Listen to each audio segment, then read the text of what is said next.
হুজুর হুজুর মায়ের নামে মামলা করবে বলে তারা সুন্দরী আমার থেকে 2000 টাকা ধার নেয় হুজুর। সে আমায় বলেছিল ওই মামলা শেষে সে 2000 টাকা আমাকে ফেরত দেবে। আমার টাকা মেরেছে তারা সুন্দরী হুজুর। আমি ওকে ছাড়বার পাচ্ছি, ধরলাম একটা বড় অ্যাটর্নিকে, আর আদালতে এই কথা বলা হলো যে হুজুর হুজুর আমাকে তো ওই অমরবাবুর লোক দেখিয়ে বাগমারিতে তার বাগান বাড়িতে নিয়ে তোলে হুজুর। সে আমাকে বলেছিল মাস গেলে 200 করে টাকা সে আমার হাতে তুলে দেবে হুজুর।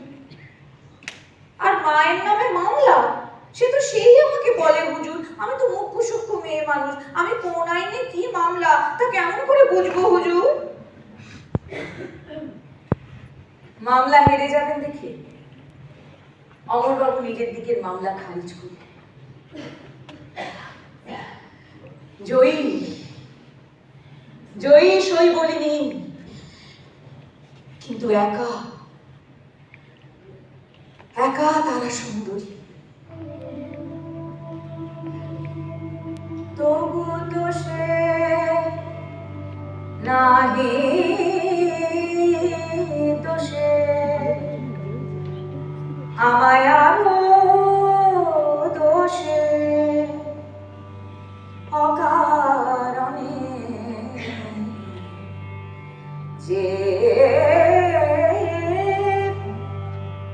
যাতনা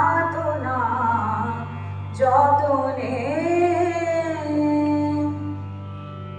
প্রথম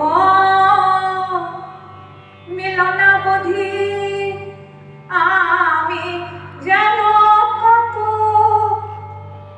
অপরাধী।